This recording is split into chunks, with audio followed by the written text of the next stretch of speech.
नमस्कार. मी ॲस्ट्रो स्मितागिरी. वास्तुशास्त्राप्रमाणे विश्वकर्मा प्रकाश या ग्रंथाप्रमाणे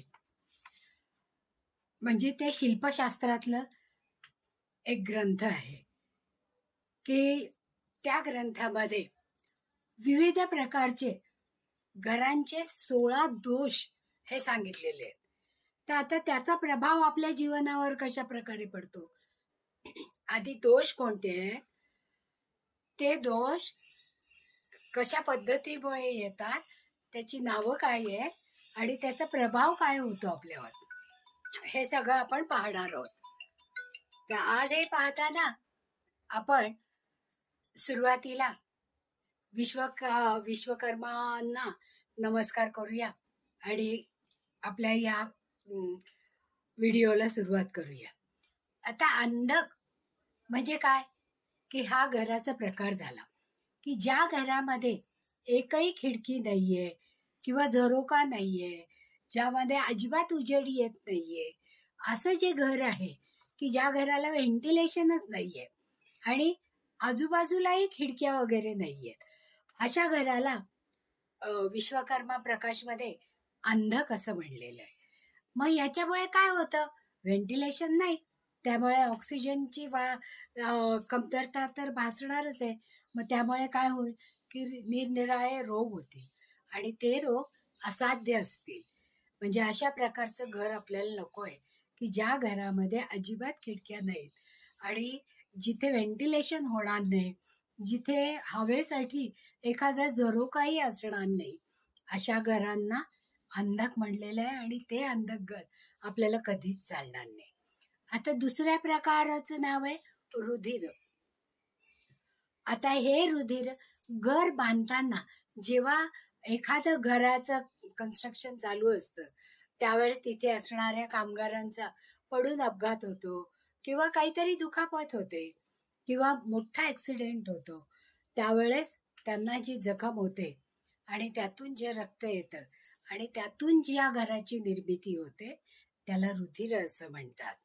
म्हणजे अशा घरामध्ये ते पूर्णत्वाला गेल्यानंतर त्या घरात राहणाऱ्या माणसांना विविध रोगांचं भय हे सतत राहतं की ज्याच्यामुळे संग्रहिणीसारखे किंवा ब्लड जिथून सतत वाहत राहील किंवा रक्ताच्या संदर्भातले जे असाध्य आजार असतील ते होऊ शकतात. आता तिसऱ्या घराचा प्रकार आहे कुब्ज. ज्या घराची एक भिंत उंचीने कमी असते, म्हणजे एक भिंत अनावश्यकतेपेक्षा कमी उंचीची असते आणि दुसरी भिंत आवश्यकतेपेक्षा जास्त उंच असते, अशा घराला कुब्ज असं म्हणतात. म्हणजे या घरामध्ये जास्तीत जास्त आजारपण तर येतच येतं. किती विचित्र दिसणार आहे पहा की एक भिंत एकदम छोटी आणि एक भिंत एकदम उंच, म्हणजे त्या घराचा जो उतार येणार आहे तो प्रमाणाच्या बाहेर येणार आहे. मग तो जर उतार पश्चिमेकडे असेल किंवा दक्षिणेकडे असेल तर तो आणखीनच जास्त त्रासदायक होईल, नाही का? त्याच्यामध्ये राहणाऱ्या लोकांना म्हणजे जे असाध्य रोग होऊ शकतात, महारोगासारखा भयंकर रोग होण्याची शक्यता असते. मग अशा घराला कुब्ज म्हणजे ज्याच्यामुळे आपल्यामध्ये कुरूपता येईल किंवा जे स्किनचे विकार असतील की ज्याच्यामुळे वैचित्र्य वाढेल, अशा तऱ्हेचे दोष या कुब्ज या घरामध्ये दिसून येतात. आता चौथा प्रकार आहे दोष असणारा काण नावाचा. आता काण नावाच्या घराला खिडक्या या अगदी कोपऱ्यात किंवा छोट्या असतात की जिथे असू नये अशा जागी खिडक्या असतात. म्हणजे घराची खिडकी जर अगदी तळघरासारखी एकदम वरच्या बाजूला किंवा घराच्या उंचीपेक्षा कमी उंचीवर खिडक्या झरोक्यांसारख्या असतील तर त्याला काण असं म्हणतात, दोष. आणि त्याच्यामुळे उजेड कमी येतो पहा घरामध्ये, कारण खिडक्यात जर प्रशस्त आणि मोठ्या नसतील तर उजेड कसा येणार आहे, त्यामुळे अंधत्व किंवा आजार होऊ शकतात आणि हे आजार डोळ्याच्या संदर्भातले असू शकतात. आता 5वा प्रकार आहे बधिर. ज्या घराचा दरवाजा हा समोर असणाऱ्या रस्त्यापेक्षा खालच्या बाजूला असेल अशा घरांना, म्हणजे त्या घरामध्ये जाण्यासाठी आपल्याला 4 पायऱ्या उतरून जावं लागेल. असं जे रस्त्याच्या खालच्या लेवलला असणारं घर आहे त्या घराचा दोषाला बधिर असं म्हणतात. बस या घरामध्ये सगळीकडे त्रास, दुःख आणि या दुःखातून म्हणजे जे काही आजारपण येतील, का अंथरुणाला खिळवून ठेवणारे असतील, त्यामुळे मृत्यू सुद्धा होऊ शकतो. पहा, अशा प्रकारचा हा बधिर नावाचा 5वा दोष असणार आहे. आता 6वा दिग्वस्त्र. या घरामध्ये सर्व दिशांना अनेक छिद्र. छिद्र म्हणजे काय? खिडक्या, बऱ्याचशा खिडक्या, 2 बाजूला ज्याचे दरवाजे आहेत आणि ज्याच्या मुख्य दिशा फिरलेल्या आहेत, म्हणजे पूर्व, पश्चिम, दक्षिण, उत्तर या 4 मुख्य दिशा आहेत. त्याऐवजी त्यांच्या जागेवर आग्नेय, नैऋत्य, वायव्य आणि ईशान्य अशा कोणातल्या जर दिशा येणार असतील तर त्याला दिग्मुख ग्रह म्हणतात. आणि ही दिशा वास्तू असते, कारण दिशा फिरलेल्या आहेत. पहा, मग अशा घरामध्ये गर्भधारणा होत नाही स्त्रियांना आणि त्यांना संततीच्या बाबतीत खूप मोठे मोठे प्रॉब्लेम येऊ शकतात. तेव्हा गर्भाशी संबंधित असणारे विविध आजार या घरामध्ये राहणाऱ्या लोकांना होऊ शकतात. आता 7वा जो दोषाचा प्रकार आहे तो चिपीट आहे, म्हणजे उंचीला कमी असणारा दरवाजा. म्हणजे ज्या घराचा दरवाजा जाताना येताना डोक्याला लागेल. पहा, मंदिरामध्ये असतो की नाही दरवाजा, का तर आपण वाकून जावं लागतं. त्या देवालयात जाताना नतमस्तक होऊन जाण्यासाठी देवालयाचं द्वार हे कमी उंचीचं असतं.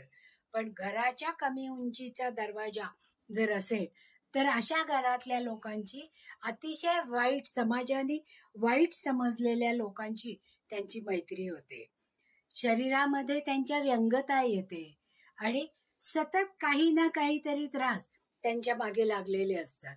आणि ज्या वेळेस त्यांचे सहकारी म्हणजे मित्रमैत्रिणी असे दुष्ट विचारांचे असतात तेव्हा त्यांच्या विचारातून आलेल्या कृतीमध्ये त्रास हा जाणवतोच. आता 8वा आहे व्यंगज.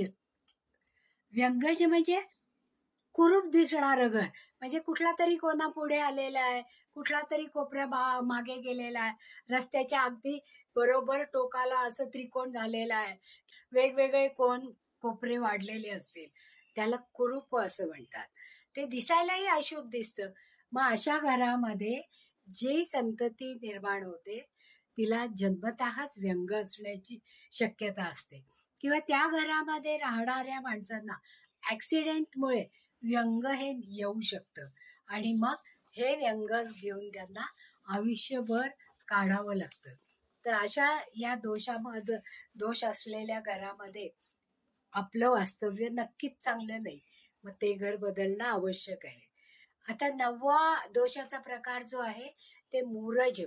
म्हणजे भिंतीच्या उंची अतिशय असमान असतात. म्हणजे पूर्वेकडची भिंत एकदम कमी उंचीची, पश्चिमेची भिंत एकदम उंचीची, उत्तरेकडची खूप उंच आणि दक्षिणेकडे उतरते. अशी जेव्हा असमान भिंती असतील त्यावेळेस त्या घरात राहणाऱ्या लोकांना पैसा हा कमी येतो आणि पैसा कमी आला की आपोआप कलह आला, कलह आला की सगळी दुःख आली आणि दुःख आली की त्यातून इतके आजारपण येतात की मृत्यूपर्यंत जाऊ शकतात. म्हणजे हे मृत्यूचं द्वार आहे असं आपण म्हणू शकतो. म्हणून मूरज दोष असलेल्या घरामध्ये सुद्धा वास्तव्य करणं योग्य नाही. आता 10वा दोष आहे कुटील. म्हणजे घरामध्ये गेल्यानंतर असमान फरशी, म्हणजे हॉल उंच आहे, स्वयंपाकघर एकदम 4 पायऱ्या उतरून खाली आहे, बेडरूम मध्ये मोठे मोठे चौकोन केलेले आहेत, 4 पायऱ्या उतरून बेडरूम मध्ये जायचं आणि मग जो सिमेंटचा मोठा चौतारा केला असेल त्याच्यावर परत चढून जाण्यासाठी 2 पायऱ्या केलेल्या असतील. अशी असमान फरशी, कारण सर्वसामान्य लोकांच्या घरामध्ये ही सरळ समान एका पातळीवर असलेली फरशी असते पहा. पण ज्यावेळेस कुटील या नावाचा दोष त्या घरामध्ये असतो त्यावेळेस या असमान फरशा असतात. म्हणजे कमी जास्त उंची प्रत्येक खोलीला केलेली असते, किंवा घराचा निम्मा भाग एकदम उंचावर असतो, तो 4 पायऱ्या उतरून जावं लागतं, परत दुसऱ्या रूम मध्ये गेल्यानंतर 2 पायऱ्या चढून जावं लागतं. अशी जेव्हा असमान फरशी असेल त्यावेळेस त्या घरात राहणाऱ्या लोकांची प्रगती ही खुंटते. प्रगती जर झाली नाही, एखादं काम करत असू आणि त्याच्यामध्ये त्याची प्रगती झाली नाही, तर आपोआपच का अधोगतीला लागतील, त्यांचा विनाश होतो. म्हणजे जे काही काम करत असते ते ग्रॅज्युअली खाली उतरत जातं आणि मग विनाश होतो. आता 11वा दोष आहे कुटज. म्हणजे या घरांच्या दरवाजे हा छोटा असतो, म्हणजे इतका छोटा असतो की वाकून तर सोडाच, पण आपण बेसावतपणे जर वाकल्यानंतरही जर आत जाताना डोकं आपटण्याची शक्यता असते. मग अशा घरामध्ये अनैसर्गिक दोष म्हणजे भूत दोष असू शकतो. तर असं घर तर टाळायलाच पाहिजे. 12वा प्रकार जो आहे तो सुक्त, म्हणजे दरवाजांची उंची कमी आणि लांबी जास्त. म्हणजे हल्ली फॅशन आहे पहा की खूप मोठे मोठे दरवाजे करायचे, त्याची उंची 7 फूटच घ्यायची आणि लांबी मात्र 14-15 फूट घ्यायची. मग अशा वेळेस अशा घरांच्या एंट्रन्स मध्ये जेव्हा सुक्त हा दोष असतो, दरवाजाची उंची कमी आणि लांबी जास्त, त्यावेळेस त्या घरात राहणाऱ्या गृहस्वामीचा नाश होतो. म्हणजे त्याला मृत्यूप्राय वेदना होतात आणि मृत्यू सुद्धा येऊ शकतो. 13वा दोष आहे शंखपाल दोष. म्हणजे जमिनीपासून फरशीचा स्तर हा कमी असतो. म्हणजे बाहेरची जमीन उंच असते पहा आणि फरशी खाली गेलेली असते, त्यावेळेस ते घर विचित्र तर दिसतच, कारण कुठेतरी उंची कुठेतरी खाली गेलेलं असं जेव्हा कमी जास्त उंचीचं घर असतं त्यावेळेस कुरूपताही दिसते आणि त्या घरात निर्माण होणारी संतती ही कुरूप असते, तिला व्यंग येऊ शकतं. आता 4था जो दोष आहे तो विकट, म्हणजे विदशा असलेला. विदशा म्हणजे काय की ज्या दिशा मुख्य दिशा फिरलेल्या आहेत, म्हणजे मुख्य दिशा उपदिशांच्या जागी आणि उपदिशा या मुख्य दिशांच्या जागी. हल्ली बरीचशी घरं विदिशा असतात पहा. जेव्हा आपण कंपास लावून पाहतो त्यावेळेस पूर्व ही कोपऱ्यात गेलेली असते, पश्चिम ही दुसऱ्या कोपऱ्यात गेलेली असते, उत्तर ही तिसऱ्या कोपऱ्यात गेलेली असते आणि दक्षिण ही 4थ्या कोपऱ्यात आलेली असते. अशी जेव्हा घरं असतात तेव्हा त्यांना विदिशा घरं असं म्हणतात. आणि मग ही विदिशा घरं संततीची हानी करतात. म्हणजे संतती होत नाही असं नाही, पण संतती झाल्यावर ते टिकत नाही, किंवा घरातल्या लोकांची ती संतती चांगलं वागत नाही, त्याच्यापासून पालकांना जास्तीत जास्त त्रासच होतो. म्हणून विदिशा घर सुद्धा टाळणं. पण विदिशा घराला सुद्धा उपाययोजना सांगितलेल्या आहेत बरं का. आता 15वा जो आहे तो क्रंक, म्हणजे बाहेरच्या भिंती या असमान किंवा खराब असतात. म्हणजे अगदीच विचित्र भिंती असतात, कुठेतरी रंग गेलेला, कुठेतरी कडबडीत, कुठेतरी पोपडे निघालेले, असे जी खराब भिंत असते. किंवा ज्या घरामध्ये आल्यावर एंट्रन्सला जर अशी भिंत असेल तर त्या घरामध्ये नकारात्मक शक्तींचा वावर हा जास्त असू शकतो. मग तिथले लोक हे निष्क्रिय जास्त असतात, म्हणजे त्यांना कुठलाच काम करण्याचा उत्साह नसतो पहा. म्हणजे या घरात राहणारे लोक हे जास्तीत जास्त निष्क्रिय असतात.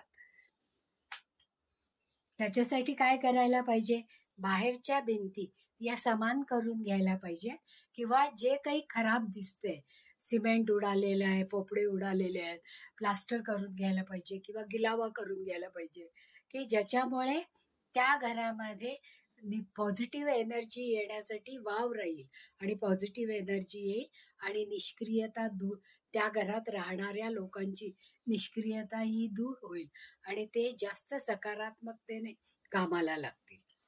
आता 16वा जो दोष आहे त्याला कँकर म्हणतात. म्हणजे नांगरासारखा आकार ज्या घराचा असतो, म्हणजे पुढे रुंद आणि मागे अरुंद होत गेलेला, त्यालाच व्याघ्रमुखी सुद्धा असं आपण म्हणतो पहा, की ज्याचा एंट्रन्स हा खूप मोठा आहे पण आत जाणारा भाग हा अतिशय निमुळता होत गेलेला आहे. मग अशा घरामध्ये राहणाऱ्या स्त्रिया या सततच आजारी असतात, स्त्रियांच्या सतत नुकसान होतं आणि त्या घरामध्ये राहणाऱ्या महिलांना कायम त्रास हा असतो. मग तो शारीरिक असेल, मानसिक असेल किंवा आर्थिकही असू शकेल. म्हणजे जेव्हा हे नांगरासारख्या आकाराचं घर असेल त्यावेळेस येणारी संकटांची मालिका ही स्त्रियांवर जास्त प्रमाणात असते. मग असे हे 16 प्रकारचे दोष आपल्याला विश्वकर्मा प्रकाश या ग्रंथामध्ये सांगितलेले आहेत. अर्थात या प्रत्येक काही घरं टाळणं हेच योग्य असतं, पण काही घरांमध्ये आपण उपाय करू शकतो आणि त्यामुळे राहायला जायला काही हरकत नसते. कारण आजकाल घरांची इतकी टंचाई आहे की असलेलं घर विकून नवीन घर घेणं केवळ अशक्य असतं. मग अशा वेळेस अगोदरच सिलेक्शन करताना आपण जर हे सगळे क्रायटेरिया लक्षात घेतले तर जास्त चांगलं होईल. म्हणजे घराचं सिलेक्शन करताना योग्य त्या जाणकार लोकांकडून माहिती घेऊन मगच घर घ्यावं. कारण घर एकदाच घेऊन होतं, 10 वेळा घर घेत नाही आपण, किंवा घरही एकदाच बांधून होतं. तर अशासारखे हे जे दोष आहेत ते आपल्या ऋषीमुनींनी सांगून ठेवलेले आहेत आणि आजकाल सुद्धा बऱ्याचशा घरांमध्ये आपल्याला अशा प्रकारचे दोष दिसून येतात पहा. मग त्यावेळेस कोणती घरं टाळायची आणि कोणत्या घरात राहायला जायचं हे नक्कीच समजायला सोपं होतं ना. आवडलं असेल तर लाईक करा, सबस्क्राईबही करा आणि तुमच्या मित्रमैत्रिणींना जर हे माहिती कळवावी असं वाटत असेल तर शेअरही करा. पुन्हा भेटूया पुढच्या व्हिडिओमध्ये आणखीन काही नवीन प्रकार घेऊन. धन्यवाद.